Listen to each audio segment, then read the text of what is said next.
Hello fellow makeup lovers, happy indie miss. Today we are going to be talking about the 10 indie eyeshadow palettes I would keep if I could only have 10. That is my limit.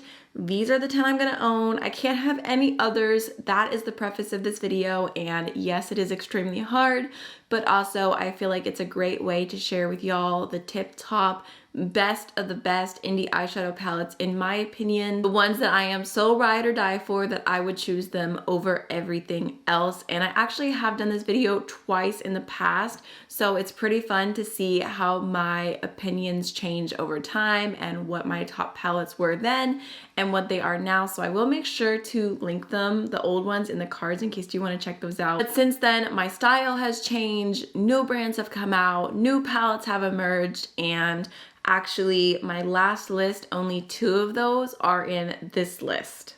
So let's jump into it. So let's start off with the reigning champions, the 2 eyeshadow palettes that made it from if I could only keep 10 in 2021 to if I could only keep 10 in 2023. So the first one is going to be the Plain Jane palette from Adeba Cosmetics. To be fair, in 2021, I did talk about the original Plain Jane. I thought today I would mention Plain Jane Remastered because the original Plain Jane is not available anymore.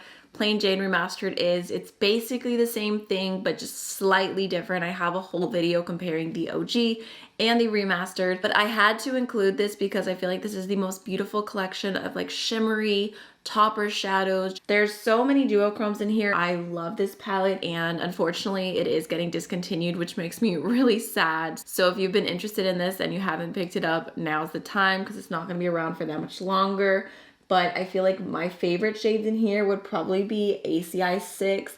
And then I also love these shades right here as well. Like they're so beautiful, so sparkly. Like they just make every look that much better. Like, come on.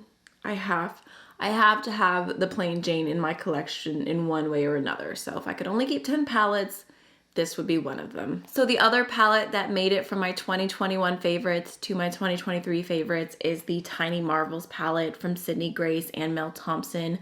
Rest in peace. This is the most beautiful palette, and I honestly could not live without it. Like, okay, I get it. It's not food, it's not water, but it is one of my favorite palettes ever. I feel like it's just the perfect mixture of if you love color and if you love neutrals, and I have brought this traveling with me so many times. I just feel like everything that I could possibly need, like no matter what mood I'm in, is here.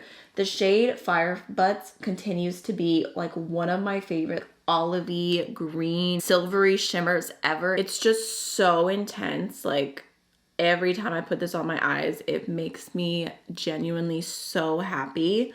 And I feel like if I'm feeling mauvey, if I'm feeling grungy, if I want a pop of green, if I want a pop of purple, like everything is here. I also love the shade Web as an inner corner, as a highlight, as an under the brow bone shade. Like it is just the perfect, like super light neutral shadow with like the most beautiful shine to it. So can you guys believe that I have 3 different palettes here from Blend Bunny, but they are just that girl. They are that brand. They have such good quality, such good color stories. They have made it as the top palette to some of the categories that I had just going in my head. So for example, I'm like, if I could only keep 10 indie eyeshadow palettes, I'm gonna need 1 really good pastel palette. And without a doubt, that is going to be the Blend Bunny Cosmetics Sickly Sweet palette.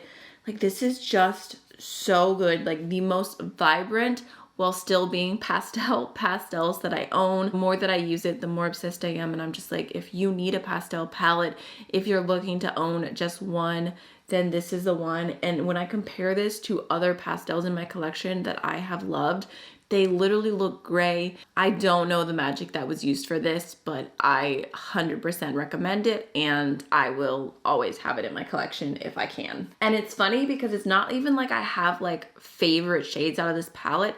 It's just that like the formula is my favorite. Like all of the pastel matte shades. I'll swatch a few of them for you guys just so you can see like what I'm talking about. Like they're so good. This one right here. The next category that I had in my head, I was like, I'm gonna need a rainbow palette. I'm gonna need that one palette I can get all of my colors from. Like if I'm in a mood and I'm like, I wanna go purple, I wanna go red, like I wanna go green, whatever it is, I can get it all from one palette and I can get like a true primary version of that color. So that is going to be the Blends palette, the palette that I fell in love with originally from Blend Bunny. It is the most perfect matte rainbow palette. Honestly, I love that it's all mattes. Like looking at my 10 eyeshadow palettes, I've got the Plain Jane Remastered, which has the most beautiful shimmers, like that and this together. I'm gonna be so set, like, come on. My favorite shade in this palette is definitely Giggle, this purple right here. Like it is the most beautiful purple. Like I have put that in my crease more times than I can count, but honestly, everything in here is beautiful. Again, like super pigmented.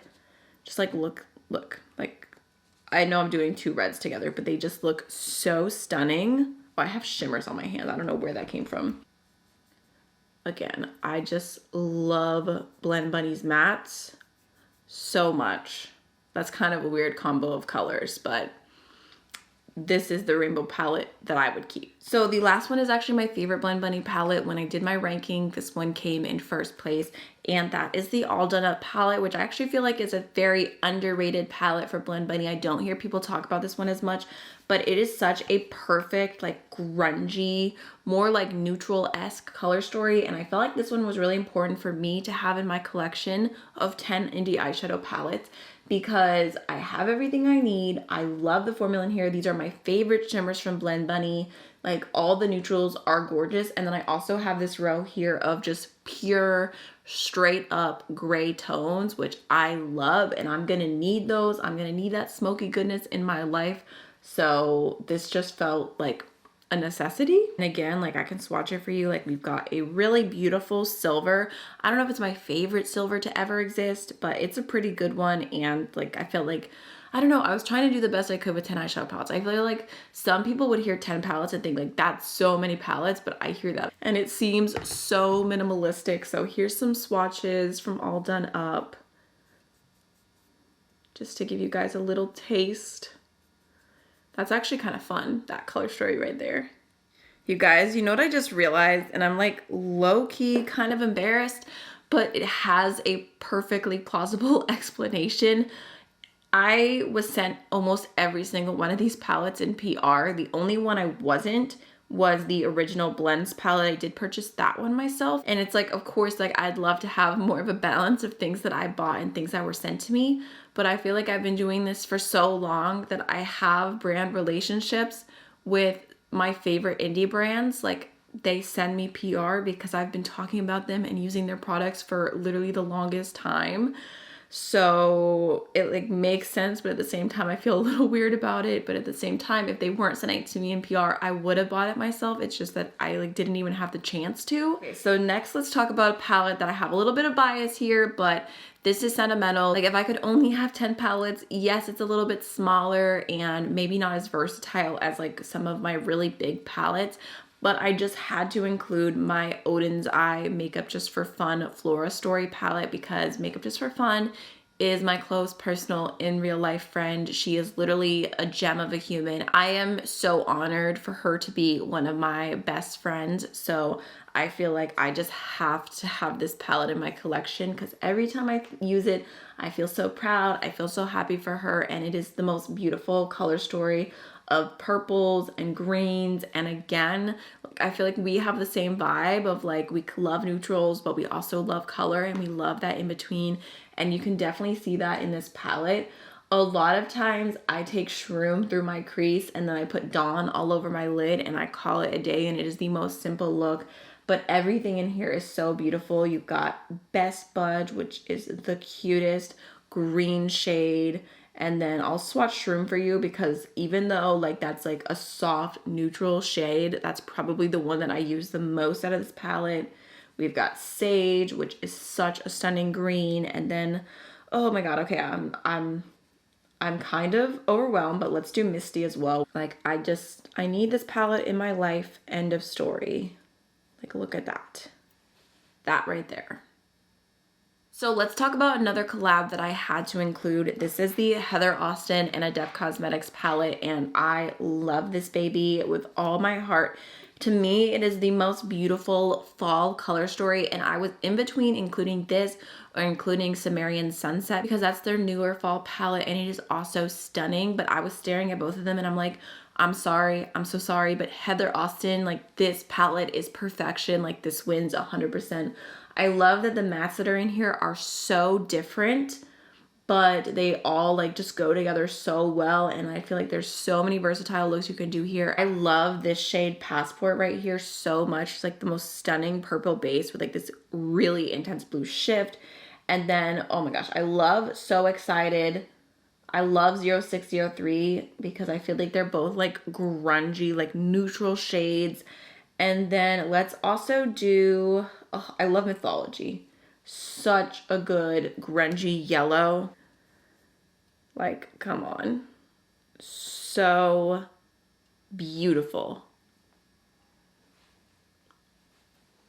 I love you, Heather. I love you for creating this. So I know we have seen a lot of color, so I knew I needed something more neutral and just, you know, more earthy, and I decided to go with the Glaminatrix Nearly Natural palette. I just felt like this was perfect.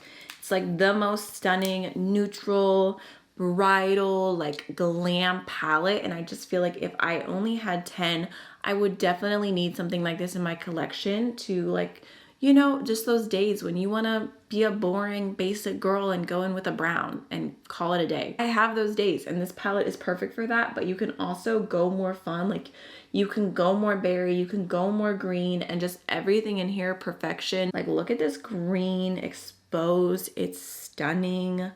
Nearly Natural is like the most beautiful, like rose gold sparkly shadow.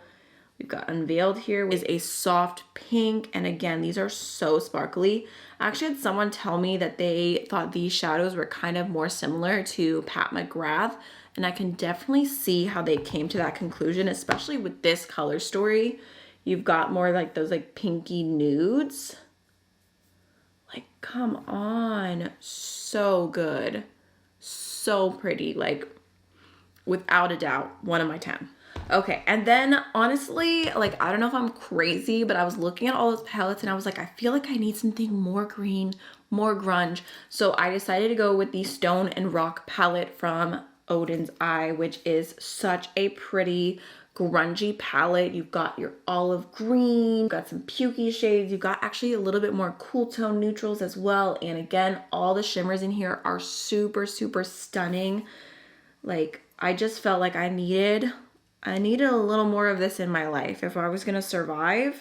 So I definitely feel like that fills the green grungy gap. Last but not least, I decided to include the Bella Beauté Bar Basic Witch palette because this has just been my current favorite. And all of the shimmers in here are multi-chromes, and they are so, so intense. Like, I don't know, this one feels a little bit more like, is it doing something special in my collection? I don't know, but it makes me happy, so I wanted to include it. And I just have to swatch these shimmers for y'all really quick just so you can see like why I could not possibly live without them. Like, look at those. Like, just the most intense, beautiful, beautiful shades. All right, y'all, so those are all 10 of the indie eyeshadow palettes I would keep if I could only have 10 of them. I really hope that you enjoyed this video, and I would love to hear what are your top indie palettes. Feel free to have a conversation with me down below, and I will see you tomorrow for another day of Indie Miss. Bye.